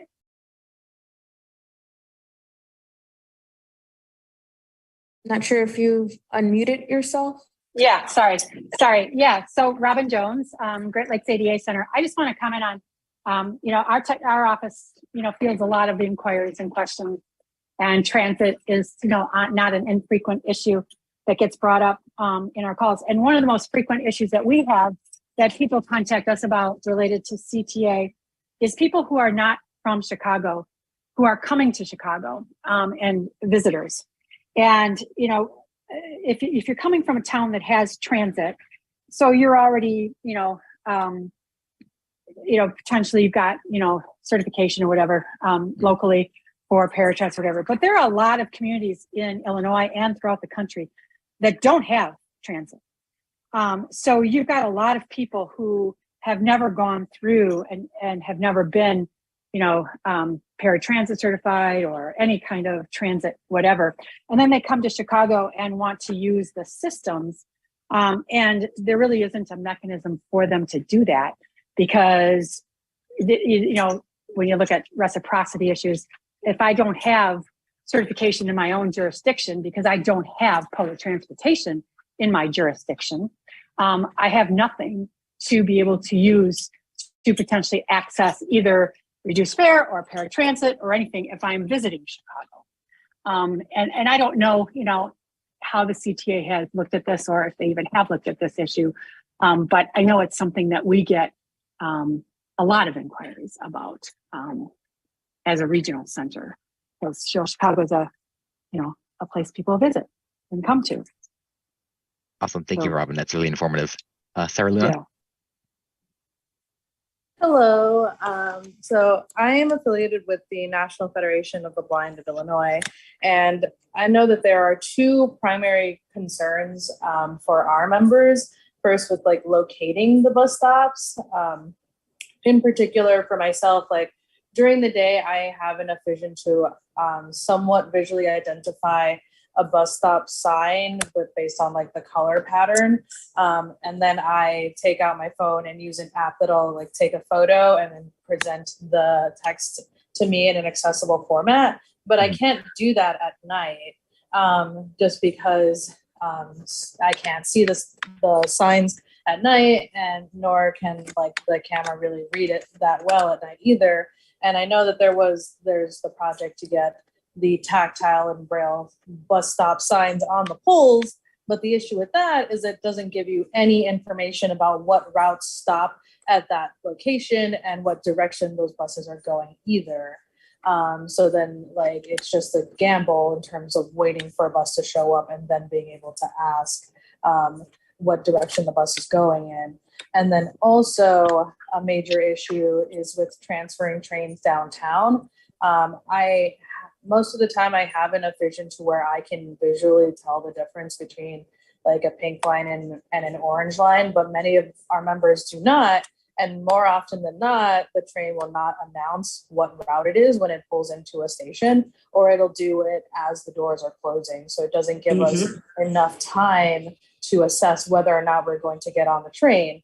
And I know that that is also an issue within the stations, that there are the visual signs that say when a train is arriving, and then most of those digital signs also have audio capabilities, but they're simply not turned on. And then it also just becomes a gamble of having enough time to ask another person on the platform what route the train is as it is pulling into the station, and making the assessment of whether or not that's the train we need when that information is readily available in multiple places for individuals who can see. Awesome. That is really helpful. I wrote all that down. Give me 1 sec. Awesome. Does anyone else want to contribute an insight before I talk about how all these different insights kind of lead into the next couple slides?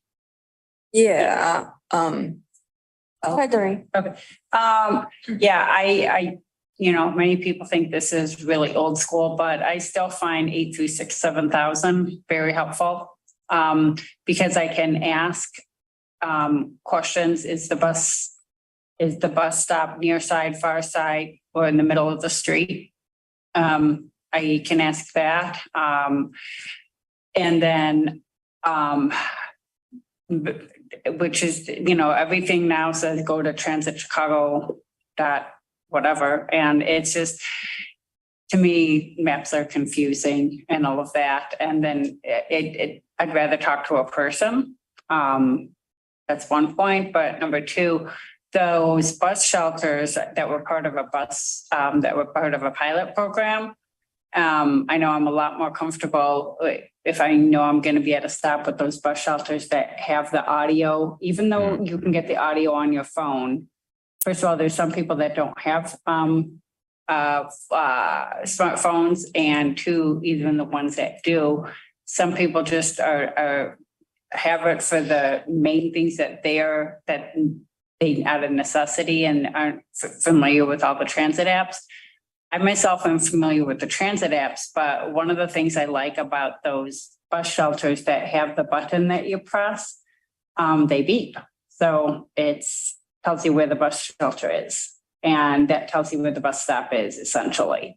And I know initially the pilot program, there were 400 of them. I know they were planning on expanding that.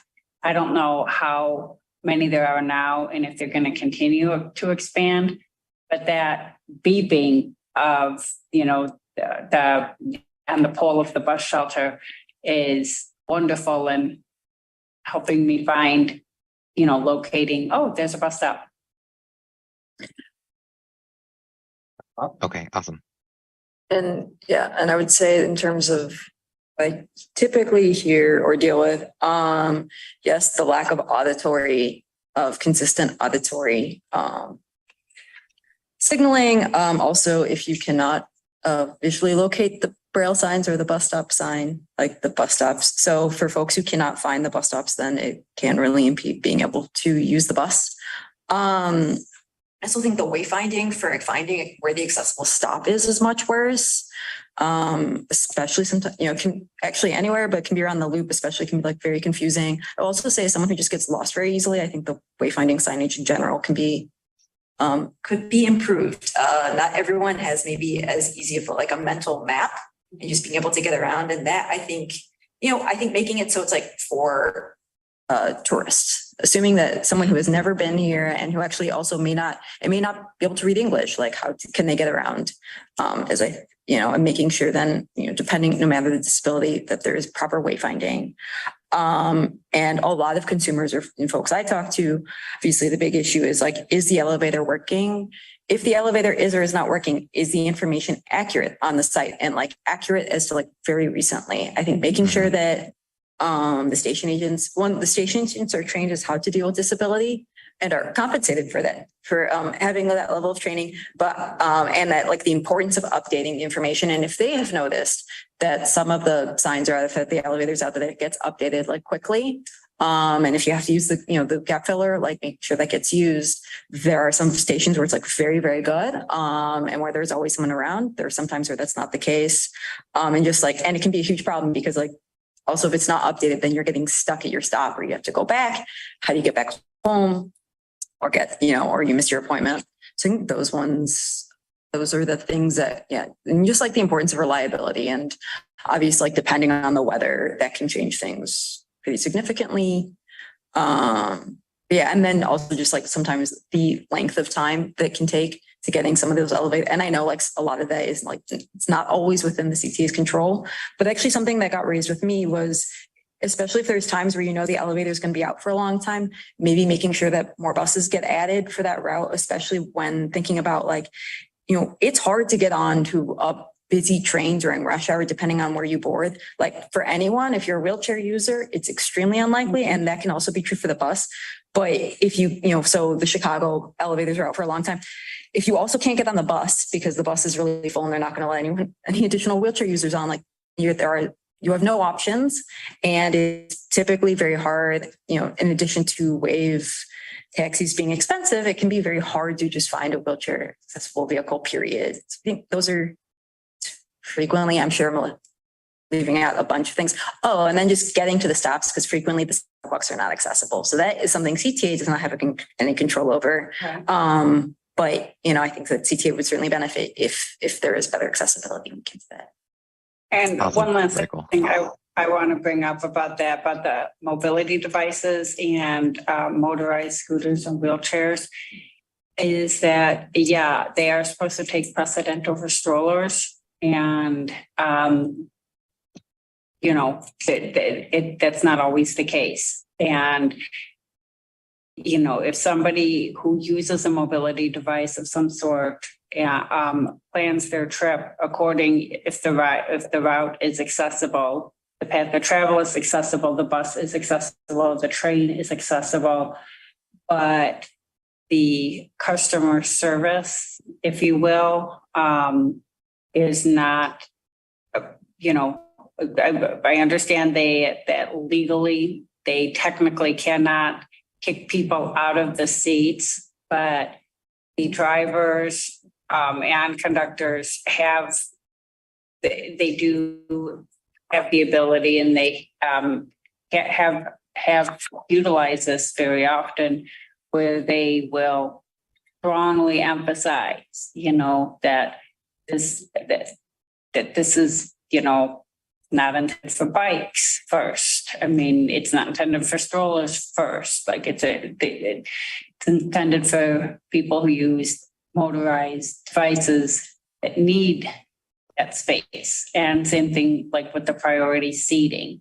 And so for somebody to plan their route who relies on their mobility device and everything is physically accessible, and then you have that quote unquote non-physical accessible, that barrier, because it's not only the customers, but it's also sometimes, I mean, I have literally been on a bus where a driver has said, this bus is not moving until you move that stroller. And I've been impressed, you know, that they've done that, you know, and they're like, but that's not always the case. And so I think more needs, you know, to be done in that way with the interaction with the drivers. And again, I understand there's many layers to that, because we were hearing ever since the pandemic, especially every day, about how what's the word for it? Confrontational do you get with people nowadays? Because, you know, every day you hear something new about, you know, people being confrontational in a non-threatening way and they're being injured. So I don't know how or where to draw the line. I just know it's an issue, and you can't, you know, it needs to be addressed somehow. Definitely. So what I think is really interesting is I asked everyone a fairly simple question, right? Where it's like, okay, CTA is a journey. What sticks out to you? And I think what's really interesting is that everyone who just spoke hit upon a different part of the journey. So even though we all take CTA, this is a shared experience, we're all interacting with it in very different ways, and different parts stand out to us, right? And so I think this really leads into some of the work that you'll see in the next couple of slides where, hey, can we go to the next slide? Yeah, I just want to make sure, Hey, bud. Robin, is your hand is still up? Was it from prior, or do you have another thing that you would like to bring up? No, I just didn't put it down. Sorry about it. Okay, no worries. Thanks, Irma. So, right, we heard about how visitors might have difficulties using CTA, locating bus stops. Some folks prefer to speak to a person. Some folks think CTA, the density of the service and the physical signage makes the trip easier, right? And so all these different angles. And so I mentioned earlier that a journey map isn't just moments in time, right? A journey map is also groups of people. And so as we've been building out the document, we highlight a couple different customer groups. And the customer groups are all customers, so a generic catch-all, non-English customers, people with disabilities, frequent and occasional customers, and infrequent short-term customers. So that's 5 groups: all customers, non-English, people with disabilities, frequent and infrequent. And the idea is that as we gather insights from our customers through surveys, from different focus groups, we can sort them by moment and by customer group to really get a more nuanced picture. Okay, how are different folks interacting with the system, and what can we do about it, right? And so I called out here, you know, we intentionally called out people with disabilities because we know that we need to support this community explicitly, right? It needs to be intentional. And so as our work progresses, these insights and some of the insights I'll talk about in a second are really going to help drive like the vision and the problem space, right? Can we go to the next slide? And so I spoke about a document before. We're not going to go through this entire document, but on this next slide, what we have on the screen is one of the pages from the customer journey. And so in the customer journey, it includes left to right all the different moments we spoke about, moments 1 through 6. And then top to bottom across many different pages are spaces where we can park insights about the different customer groups I just spoke about, right? And I specifically call this one page because this one page includes a section for people with disabilities. And so all this information that we have is coming from the surveys that Mike spoke about earlier, coming from different studies that have been done in the past. And the idea is that, okay, everything we put on this page, we have receipts for, right? thousands of people have told this to us, and therefore it's, you know, it's canon, right? It's part of our collective knowledge. And so, you know, some of the stuff that we already had about people with disabilities are, you know, things like trip purpose, right? One thing that really stood out to me is there's a sticky note here. I'll read it out. And it says that 57% of people like me use CTA for medical and dental appointments. 38% of non-disabled people use CTA like this, right? Like that difference in trip purpose, that's a huge difference. And we really need to be conscious about that so that folks can get to those medical and dental appointments, right? Because it's obviously something that's hugely important. And so some of these insights that were shared today are going to relate to, if we go to the next slide, there is a bullet point on the next slide about something that's pretty cool. Irma, can you switch to the next slide? Sorry.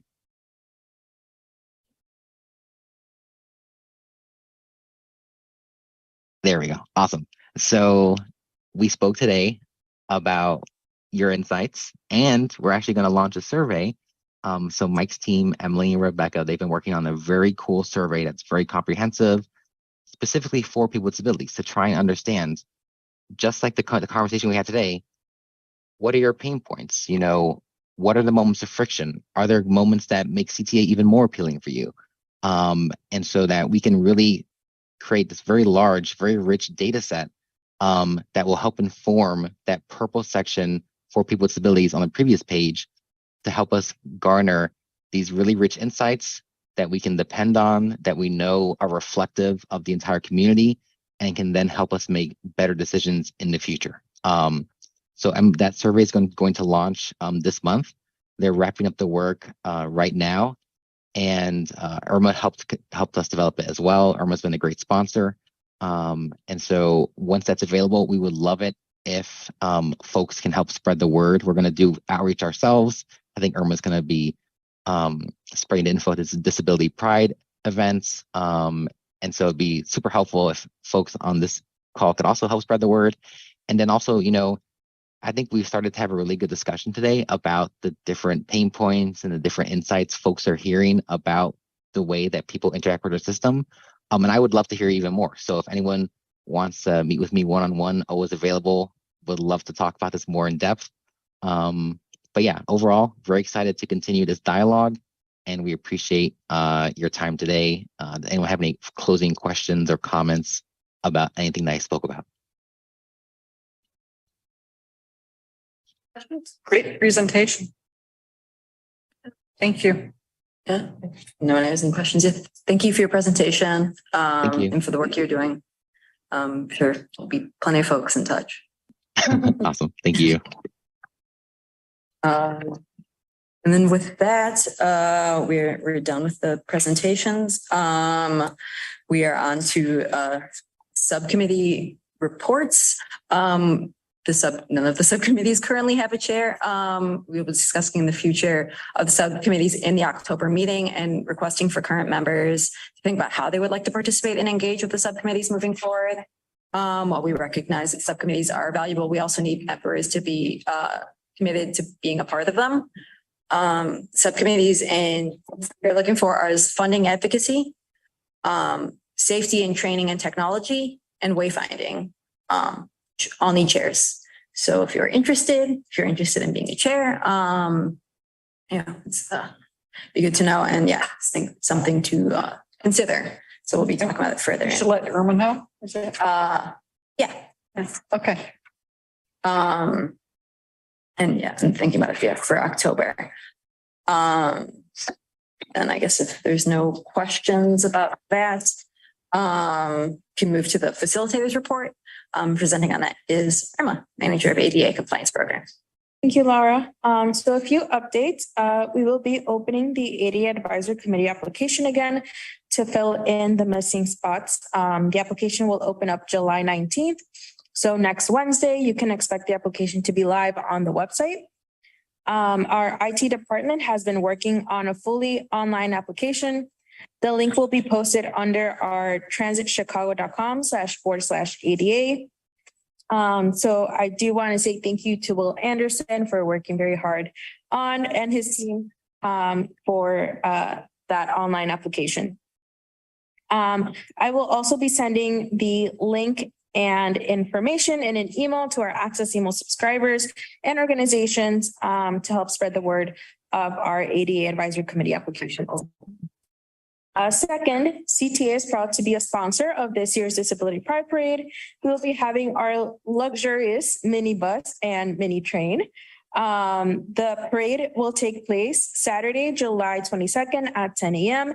If you would like to come out to the parade, we will be meeting near 504 South Plymouth. The route goes down Dearborn until it arrives at Daly Plaza for the post-parade festivities.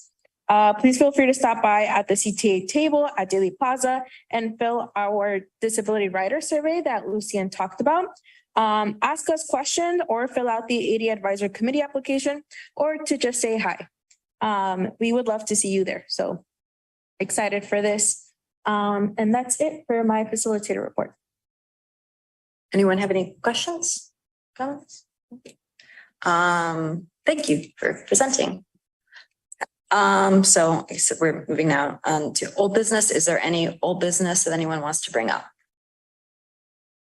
I'm sorry, it's Doreen. I just, technically, this isn't old business, but I'm sorry, had to run out and use the washroom. I just wanted to say, in closing, you know, although I mentioned, you know, my personal remarks initially, and then I also touched on people with mobility impairments, I also wanted to say that from a broader standpoint, I can't speak to all people with disabilities, but accessibility, whether it's thought of ahead of time in planning your trip, it's going to be a factor, whether it's thought of ahead of time or a barrier is encountered along the way. It's always going to be a factor. So that's something to keep in mind if, you know, if that question, you know, pertains to, you know, planning in all different areas. So, okay, sorry. Oh, thank you. Sarah? Sarah? So I'm here on behalf of the National Federation of the Blind of Illinois, and our members asked me to bring some things to the committee in terms of the tactile and braille bus stop signs that are to be placed like on the bus stop poles. And in particular, members wanted me to ask if there would be any updates on adding additional information to these tactile signs regarding actual information on the bus routes that are stopping at that location and what direction those routes are going in. Because as of right now, just providing a tactile sign that says bus stop is only one factor in determining whether or not that is the correct location to be waiting for a bus. And then there's a myriad of other factors that are simply not included by just simply having bus stop on a pole. And then the other element that members asked me to bring up was the issue at train stations with the digital signs that display like the arrival times for different lines, particularly in the loop.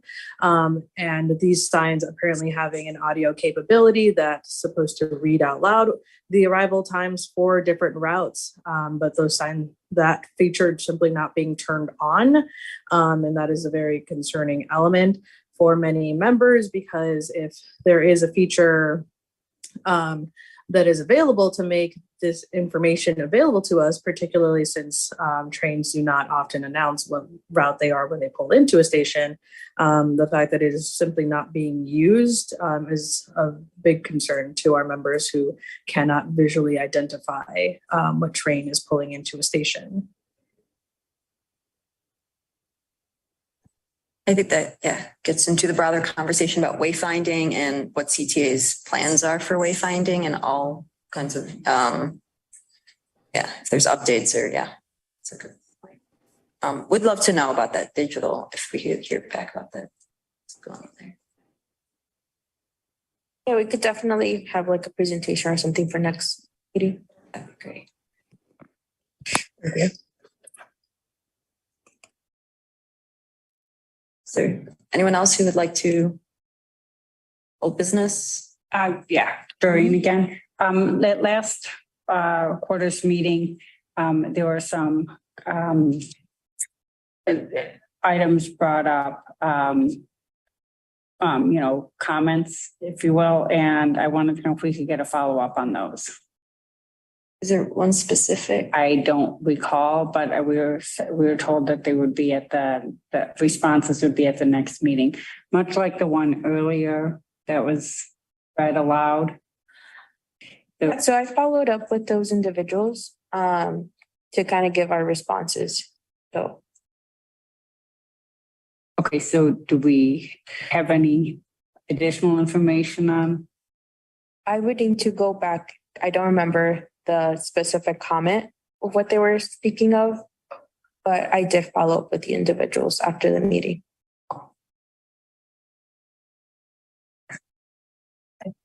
Doreen, just to correct me if I'm wrong, did you want to know the response that was provided to the individuals? Is that what you're requesting? Yeah. Because we can send that email, send that information to the committee if that's of interest. Well, it's kind of like when the comments are read aloud, it would be nice to be able to hear the outcome. Like not so much from the customer standpoint, but what action CTA took in terms of resolving or, obtaining more information about the concern. And that's why we could provide that follow-up. It'll be a little bit harder because sometimes we get comments, close to the date and we wouldn't have had the time to investigate. But when we do investigate and get the result of that, we can definitely put that together, with the comment and then response that the customer receives so that you compare what the response was to the comment provided. Okay. Does that make sense? Yeah, it'd be nice to be able to, like, if you could, at last quarter's meeting, this issue was brought up and this is the response/resolution. And I can definitely email what was the response to all of you after this meeting. Great, thank you. This is Laura. I think the one thing I would like to raise, forgive me if I'm not remembering correctly, because there was a presentation, I want to say it was last quarter, that the security did, and that there was data showing that one of the reasons that fare evasion was being targeted was because that was one of the things that led to more violent crime, but and that there would be follow-up with showing the data because he didn't have it on hand. And I guess that some of it was anecdotal, but that there was going to be a presentation in between this meeting and that meeting that would have, so if he has access, if there's that data, that would be great. Since that seems to be driving a lot of CTA's, a significant percentage of CTA's response, it'd be very helpful to kind of see if that's driving the policy, it's good to see where it's coming from. And also where I was going at was it wasn't so much to quote unquote helicopter piece CTA. That's not what I'm talking about in terms of, did you quote unquote do what you were supposed to do? That's internal measures, whether it be your supervisor or other tracking measures. That's not where I was going with response to comments. I'm looking more at generally when issues are brought up, there are other appendages on the issues, if you will, that pertain to accessibility or disability related issues. And as an example, I'll give you at the beginning of this meeting, when the comment was read about priority seating, there already I can think of two additional issues pertaining to priority seating. One was what we talked about was how confrontation has changed, at least in the past 3 to 4 years, and how that's going to be balanced it's not that anything is right or wrong at this point. It's how do we take the how do you balance that? That's one. And then two is unseen disabilities, unnoticed disabilities. There might be a person in the priority seating that has rheumatoid arthritis and they're having like the worst day ever, or they're trying to prevent tomorrow from being the worst day ever. Somebody with MS, somebody, there's dozens of disabilities that are unseen. So, we can only, and I'm not saying, I don't want this to be a competition of seen versus unseen.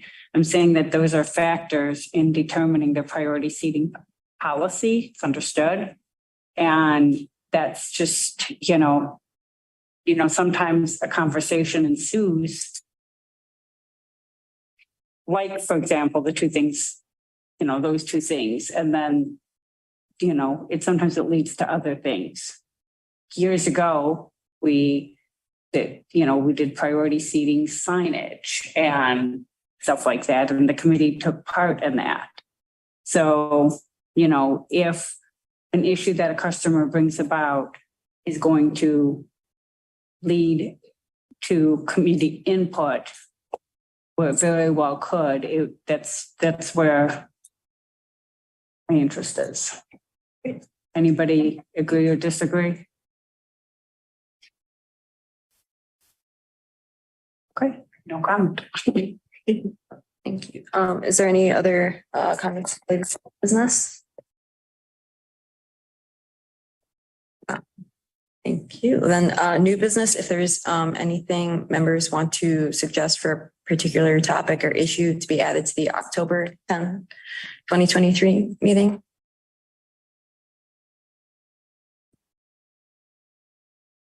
No.